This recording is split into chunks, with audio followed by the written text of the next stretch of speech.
नमस्कार दोस्तों, आज हम लोग अनिमेश जी के साथ हैं। अनिमेश जी को हम लोग सवाल पूछेंगे कि जो 9 तारीख को 9 जून 2025 को जो जनरल स्ट्राइक होने वाला है उसका प्रिपरेशन कैसा चल रहा है और उसका मांगे क्या क्या है। अनिमेश जी, ये जो कल यानी कि 9 तारीख को जो जनरल स्ट्राइक होने वाला है जिसमें BSNL भी बढ़ चढ़ के पार्टिसिपेट कर रहा है, तो उसमें मांगे क्या है और कैसे देख रहे हैं कि उसका लास्ट मिनट प्रिपरेशन क्या है और इससे जरिए मैनेजमेंट को कितना हद तक प्रेशराइज किया जा सकता है मांगे मनाने के लिए। ये हड़ताल का जो आवाज़ 9 जुलाई में देश का जितना ट्रेड यूनियन लोग है, जो लोग सरकार का ये पॉलिसी का खिलाफ आवाज़ उठाए हैं, खास करके हमारा देश का सरकार बीजेपी सरकार जिस तरीक़ा से वो देश और हमारा ऑफिस इंडस्ट्री गवर्नमेंट वो चला रहे हैं, इसका विरोध में ट्रेड यूनियन सब लोग मिल करके दिल्ली में एक कन्वेंशन करने का बाद अपना अपना चार्टर ऑफ डिमांड ले करके ये हड़ताल का तैयारी हम लोग पिछले 2 महीने से बहुत ज़बरदस्त किए हैं। पहले जो डेट था वो डेट हम लोग को चेंज करने के बाद कल 9 जुलाई हम लोग ये हड़ताल होने जा रहे हैं।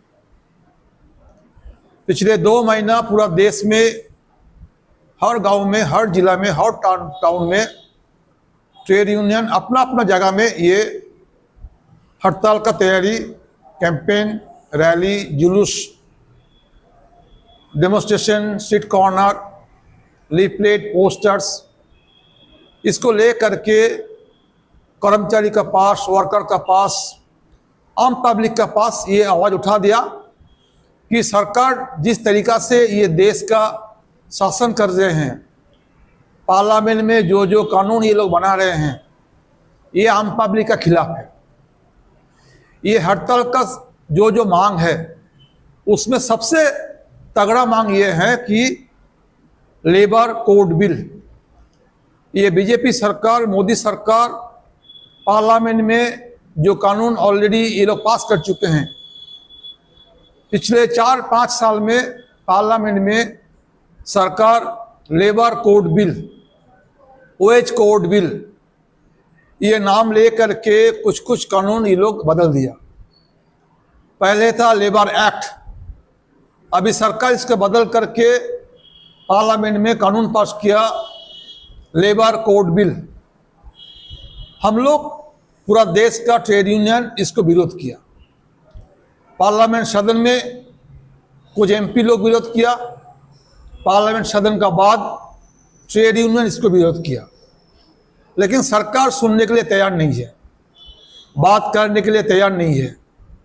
जो चिट्ठी ट्रेड यूनियन लोग मिल करके, सब ट्रेड यूनियन मिल करके मिनिस्ट्री ऑफ लेबर उनको चिट्ठी दिए हैं, हम लोग चाहते हैं इसके लिए कोई विचार किया जाए, चर्चा किया जाए, लेकिन सरकार इसको बदलने के लिए तैयार नहीं है। इसलिए हम लोग ट्रेड यूनियन फैसला किए हैं, सरकार का ये जो वन साइड पॉलिसी है, एडामेंट पॉलिसी है, इसके विरोध में इकट्ठा हो करके ट्रेड यूनियंस और उनके साथ साथ जो कर्मचारी फेडरेशन लोग हैं, ये लोग मिल करके 9 जुलाई हड़ताल का हमने फैसला किए हैं। ये हड़ताल का दूसरा एक बड़ा मांग है कि जो नेशनल मॉनिटाइजेशन पाइपलाइन, ये सरकार का, बीजेपी सरकार का एक बड़ा फैसला है और उस हिसाब से पार्लियामेंट सदन में हमारा ऑनर जो हमारा मिनिस्ट्री ऑफ फिनेंस है, उन्होंने भी ये पार्लियामेंट में बोले हैं कि सरकार चाहते हैं सरकारी दफ्तर को बेच करके, उनके इंफ्रास्ट्रक्चर, उनका लैंड, इसको बेच करके कुछ पैसा कमाना चाहते हैं।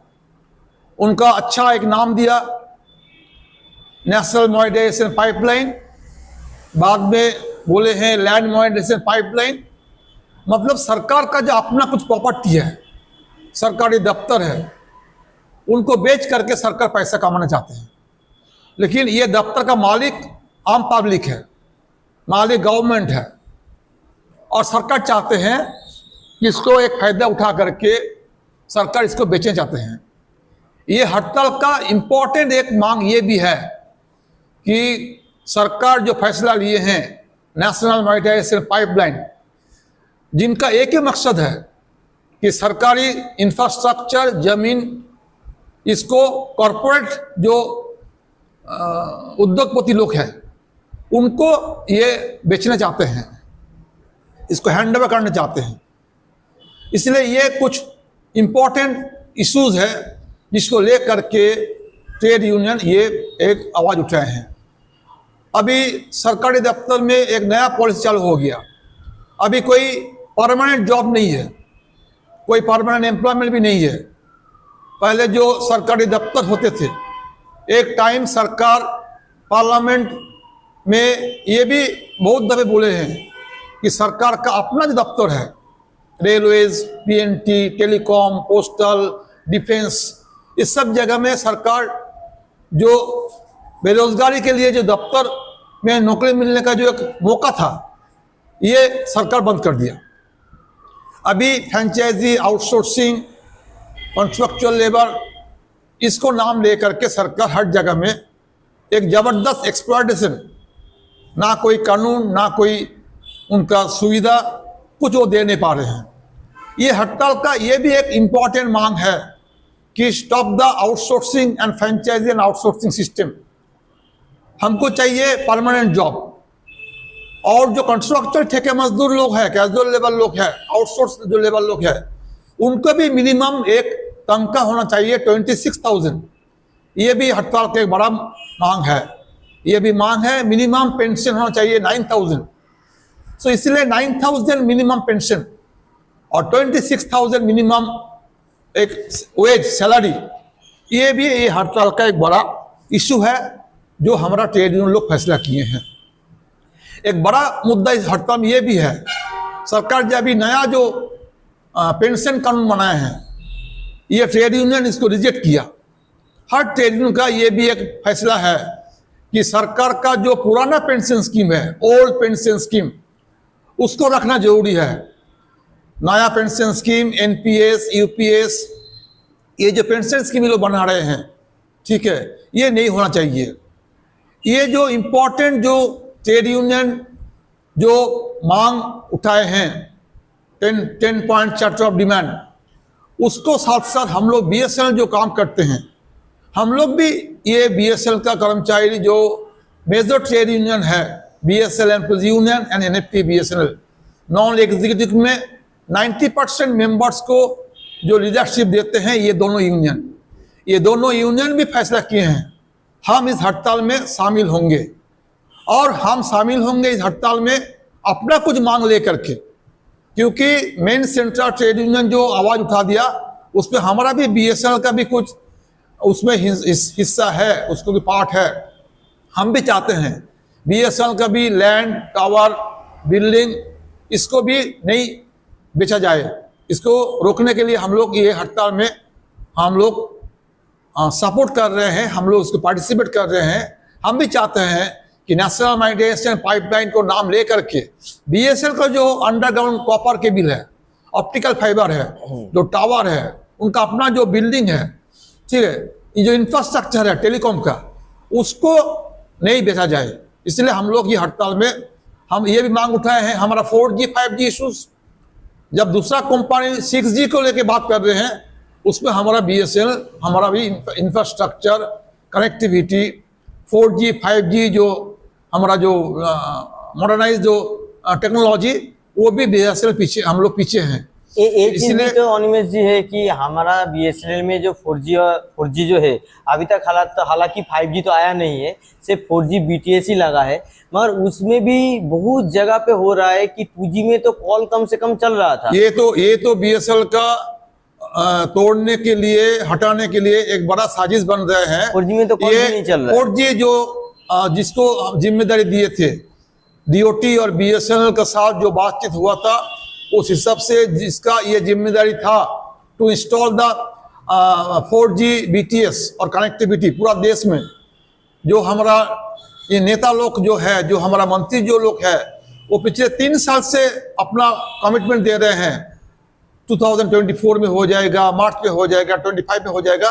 But what is the latest situation scenario? Even today BSNL का हर गांव में, हर जगह में अभी भी 4G टावर का जो कनेक्टिविटी हो नहीं पाया। और जहाँ पे जो हुआ पुराना था 2G जो था, 3G था, वो भी तो ठीक, उसको भी कहाँ पर डिस्कनेक्ट कर दिया। हाँ। मेंटेनेंस भी नहीं है। हाँ। इसलिए कस्टमर क्या हो रहा है, ना वो पुराना सर्विस उनको मिल रहा है, ना नया सर्विस वो जा पा रहे हैं। इसलिए बीएसएनएल का भी भारी नुकसान हो रहा है, कस्टमर छोड़ के चला जा रहे हैं। Even today BSNL have only market share about 9%। मगर एक चीज देखिए, कस्टमर इतना मतलब पोट आउट करके जा रहा है, मगर हर क्वार्टर में देखते हैं बीएसएनएल का प्रॉफिट बढ़ जाता है।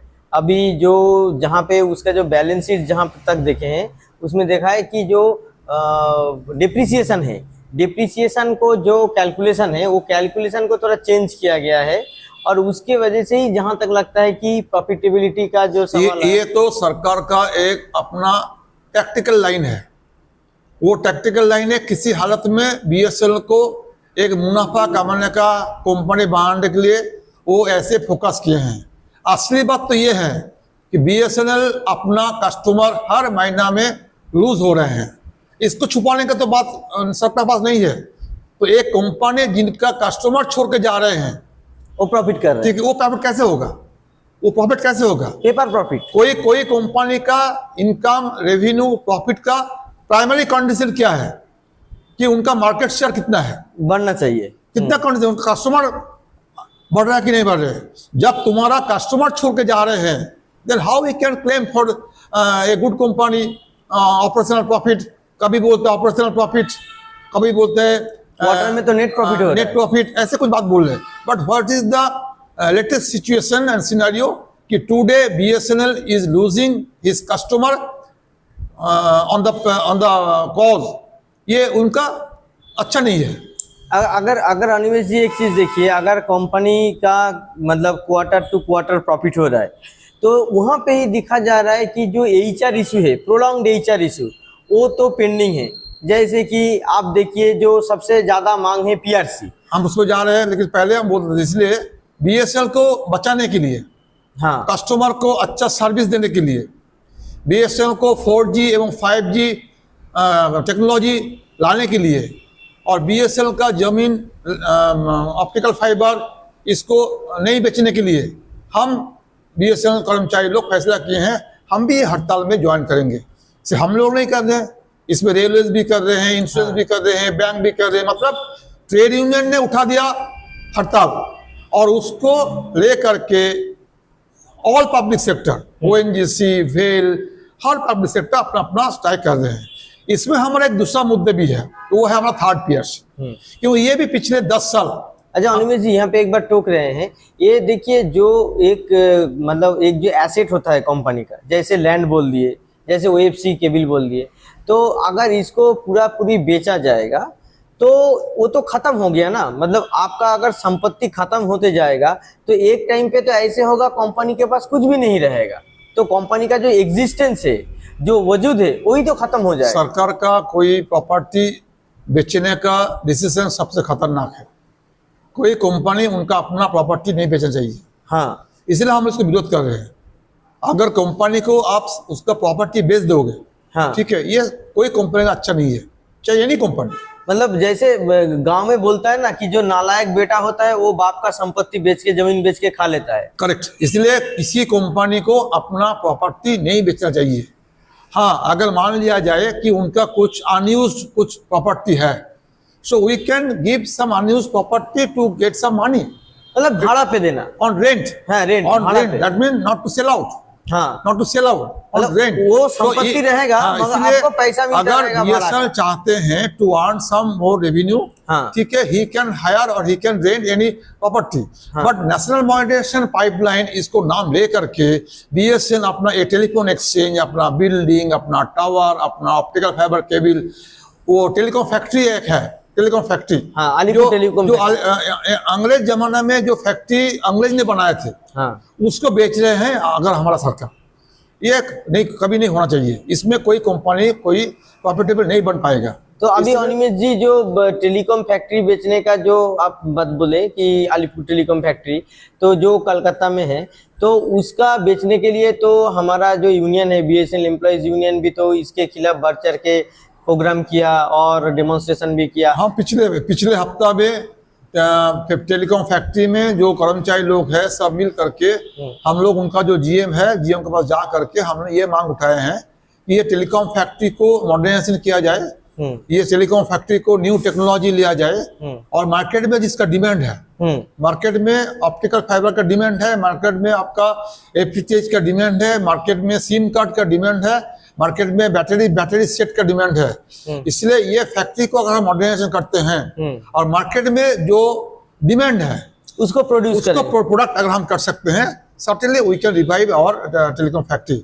ये जबलपुर हो, रिचाई हो, भिलाई हो, हमारा अलीपुर टेलीकॉम फैक्ट्री हो, खड़गपुर हो, हर टेलीकॉम फैक्ट्री जो एक पीएसयू का एसेट है उसको नहीं बेच करके उसको मॉडर्नाइज करके आज मार्केट में जिनका एक अच्छा डिमांड है लिंक विद द टेलीकॉम, ठीक है, हम उसको प्रोडक्शन कर सकते हैं क्योंकि हमारा इंफ्रास्ट्रक्चर है। तो उसमें क्या पॉजिटिव रिस्पांस मिला मैनेजमेंट की तरफ से? मैनेजमेंट, लोकल जो मैनेजमेंट है उन्होंने आखिर में ये बोले हैं कि they will forward our charter of demand और suggestion to the higher authority. वो बोले मतलब वही कॉर्पोरेट ऑफिस में जाके चीज वो भेजेंगे।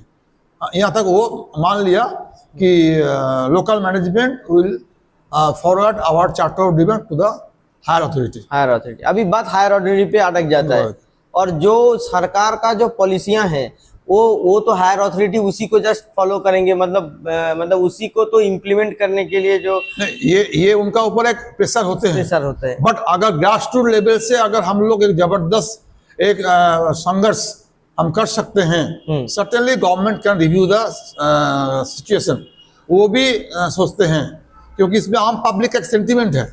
Alipur telecom factory, Kharagpur telecom factory, उनका एक सेंटीमेंट है, लोकल लोग भी चाहते हैं कि वो फैक्ट्री को जिंदा होना चाहिए। और ये भी तो बात है अनिमेष जी की जो मतलब फैक्ट्रियां हैं जिसका लेके अभी बात चल रहा है, तो ये जो फैक्ट्री है ये बचाना से बीएसएनएल कर्मचारी के लिए जरूरी नहीं है, मतलब देश का जो आम नागरिक है। अभी बीएसएनएल इन फ्यूचर जो सरकार मांग कर रहे हैं कि अगर बीएसएनएल को आने वाला दिन में अगर आगे बढ़ना चाहिए तो उनका जो डिमांड है, जो मार्केट है, वो मार्केट का अच्छे ढंग से सप्लाई कर सकते हैं टेलीकॉम फैक्ट्री। जो इक्विपमेंट है, जो टावर है और बीएसएनएल जो एफटीएच है और जो उनका जो ऑप्टिकल फाइबर जो केबल है, ठीक है। ऐसे मतलब अभी सोशल नेटवर्किंग में, सोशल मीडिया पे ये भी तो बात बहुत जोर से चल रहा है कि जैसे मार्केट में अभी तो मतलब ओलिगोपोली हो गया, मतलब 2-4 ही मार्केट प्लेयर हैं। तो अभी क्यों देश में अभी जो टेलीकॉम कंपनी है उसमें only one service provider, that is the BSNL, जिनका पास अपना कोई टेलीकॉम फैक्ट्री है। हाँ, दूसरा कोई टेलीकॉम प्रोवाइडर जो लोग है इनका पास कोई टेलीकॉम फैक्ट्री नहीं है। वो लोग it is only the BSNL जिनका पास अपना टेलीकॉम फैक्ट्री है। मगर अब अनफॉर्चुनेट बात देखिए, ये सरकार का सबसे सोचने वाली बात है कि जिनका सही ढंग से यूटिलाइज करो और अपना कंपनी के हित में काम में लगाओ, वो नहीं करके ये सरकार ये फैक्ट्री को बेचने का फैसला लिए हैं।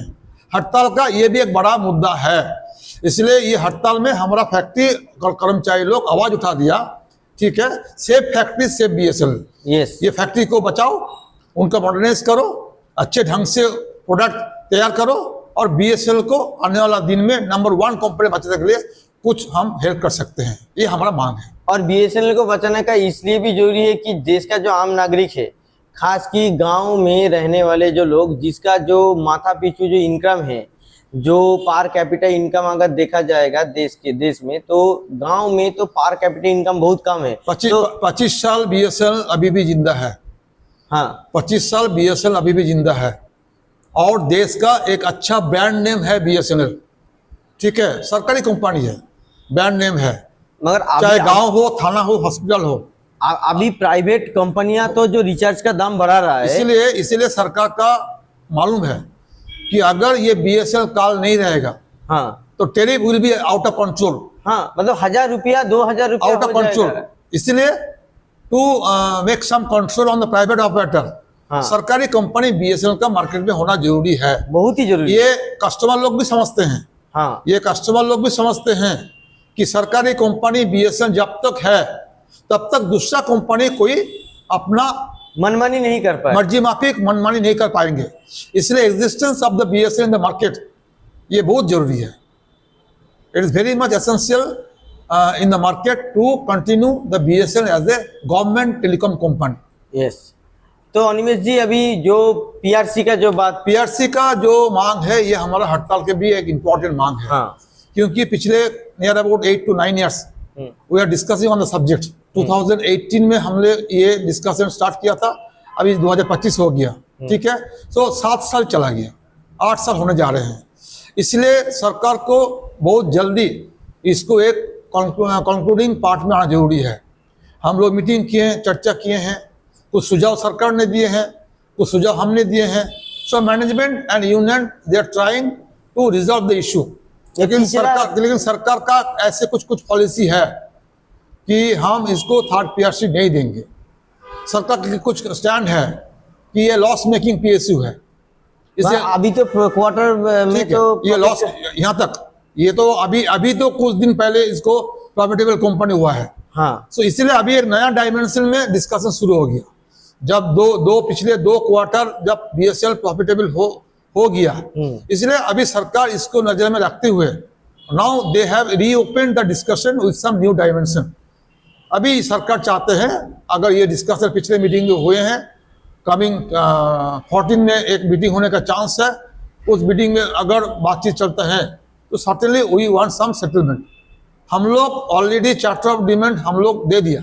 जैसे यहाँ पे जो चार्टर ऑफ डिमांड जो है, जो मेनली देखा गया है, जो मतलब पिछला जो मीटिंग में जो निष्कर्ष निकल के आया था और जो सीएचक्यू वेबसाइट में आया था कि जो अवधि है, स्पैन है जो स्केल का, उसको मैनेजमेंट छोटा छोटा कर दिया है। तो वहाँ पे जो सीएचक्यू वेबसाइट के हवाले से मैं बोल रहा हूँ, सरकार तो ये पे स्केल बनाए थे 2021। हाँ, ये कोरोना का बाद सरकार पे स्केल छोटा कर दिया था, लेकिन उनका और पहले नवंबर 22 का भी तो पे स्केल के लिए बोल रहे हैं। उनका पहले 2018 में एक आम सहमत हो गया था, लेकिन सरकार 2021 में आकर के बोला कि 2018 का पे स्केल हम लोग नहीं मानेंगे, तैयार नहीं है। देन 2021 में ये लोग पे स्केल छोटा कर दिया। 2022 में एक नेगोशिएशन हुआ, नेगोशिएशन होने के बाद वो कुछ पे स्केल थोड़ा बहुत कुछ बढ़ा, not in all pay scale but there are some changes in the pay scale. उसके ऊपर में हम लोग फिर कुछ बातचीत किया। 2022 में सरकार एक दूसरा पे स्केल दिया, दूसरा 22 में। 25 में भी हम लोग कुछ बातचीत किया। 22 से 25 ये तीनों साल में हम लोग ये बात बोले हैं कि ये सरकार 21 में जो पे स्केल छोटा कर दिया, 22 में जो पे स्केल कुछ बढ़ा दिया, लेकिन फिर भी उसमें स्टैग्नेशन होने का चांसेस है। अभी भी पिछले 7-8 साल में एट ए मोर देन 16,000 वर्कर्स जिनको इंक्रीमेंट, ईयरली इंक्रीमेंट नहीं मिलते हैं। ये जो 16-17,000 वर्कर्स जिनका ईयरली इंक्रीमेंट नहीं मिल रहे हैं, इनका प्रॉब्लम रिजॉल्व नहीं होगा अगर पे स्केल छोटा होगा। इसलिए हम लोग 22, 23, 24, 25 हम लोग चर्चा कर रहे थे। 25 में जो पे स्केल सरकार से हम लोग मांग किया था, उनका एक ही मकसद था, किसी हालत में ये स्टैग्नेशन नहीं होना चाहिए। लेकिन पिछला जो मीटिंग हुआ, उस मीटिंग में सरकार ने एक मैसेज दिया, they are not in a position to discuss except 0%, मतलब 0% फिटमेंट और the pay scale which government or the management had offered in the year 2022। 2022 में नवंबर महीने में जो पे स्केल उन्होंने प्रपोज किया था, उसको लेकर के वो लोग मीटिंग किया। 2025 में 14 जुलाई फिर एक मीटिंग होगा। इस मीटिंग में हम लोग ये बात पूछेंगे कि अभी सरकार जो बोल रहे हैं 0% फिटमेंट फॉर्मूला, हमने मांग उठाया, why 0% for the non executives, executive why not for the executives? हम मांग उठाया, if the government can recommend the executive pay scale for 15% more, then why the 0% for the non-executives? ये बातचीत हम लोग पिछले मीटिंग में मैनेजमेंट को बोले हैं कि सरकार दोनों का अलग अलग पॉलिसी नहीं होना चाहिए, एक ही पॉलिसी होना चाहिए। फिटमेंट फार्मूला 5% हो 0% हो, at power with the officers. Officer लोग को फिटमेंट फार्मूला जो होगा उसी हिसाब से हमारा भी फिटमेंट फार्मूला होना चाहिए। तो यहाँ पे हमने वहां पर एक भी दूसरा भी मार्क उठाया। ऐसे कुछ पे स्केल है, खास करके 9 पे scale, any 9, any 8, any 3, any 4, इसमें मोर देन 60% ऑफ द कर्मचारी लोग है। ऐसे कुछ 4-5 पे स्केल है जिस पे स्केल में अच्छे नंबर में वर्कफोर्स है, लेकिन उसमें स्टैग्नेशन होने का चांस है। अगर सरकार 2022 में पे स्केल में रिजिट हो जाएगा, then certainly there are chances for the stagnation of the good number of the workers। हमने ये मांग उठाया, इसलिए ये जो कुछ 4-5 पे स्केल है इसको आप बदलने का कोशिश कीजिए।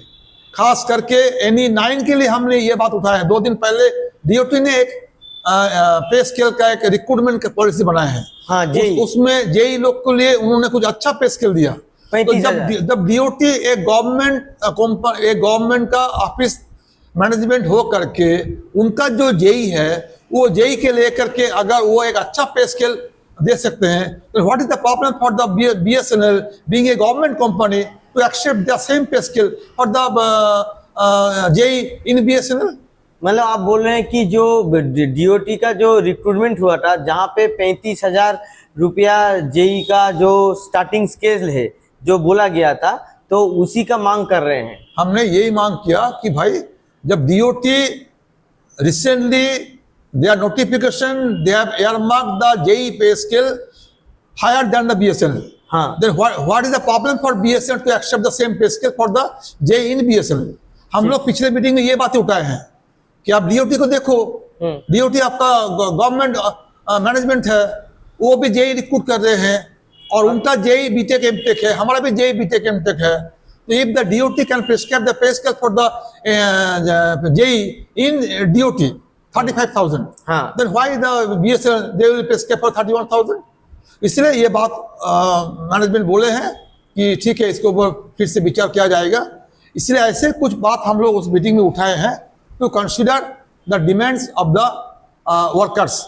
ये मांग हम लोग दोनों यूनियन मिल करके उस मीटिंग में उठाए हैं। 14 में एक चर्चा होने का चांस है। सो 14 मीटिंग में अगर सरकार और मैनेजमेंट उनका विचारधारा कुछ बदलते हैं, हम लोग भी चाहते हैं और देर नहीं होना चाहिए, जितना जल्दी हो उतना जल्दी हमारा ये 3rd पीआरसी को ख़त्म करना चाहिए। 2017 से ये मिलने का हमारा चांसेस है। अभी 2025 हो गया, 8 साल we are on the negotiation table. इसलिए ये नेगोशिएशन का एक इफेक्टिव और फ्रूटफुल एक एंड होना चाहिए। ये मैसेज पिछले मीटिंग में हम लोग मैनेजमेंट को दे चुके हैं। तो ये जो अभी मतलब सोशल मीडिया पे यही मैसेज आता है कि मीटिंग होता है, तारीख पे तारीख मिलता है, मतलब मीटिंग होता है और नेक्स्ट तारीख मिलता है। ये तो मैनेजमेंट का एक ट्रिक्स है, ये सरकार का मैनेजमेंट के ट्रिक्स है। मीटिंग करो लेकिन काम मत करो, मीटिंग करो लेकिन वर्कर्स का प्रपोजल रिजेक्ट करो, मीटिंग करो लेकिन सरकार चाहते हैं कि मीटिंग का टेबल में इसको लटकने रखना।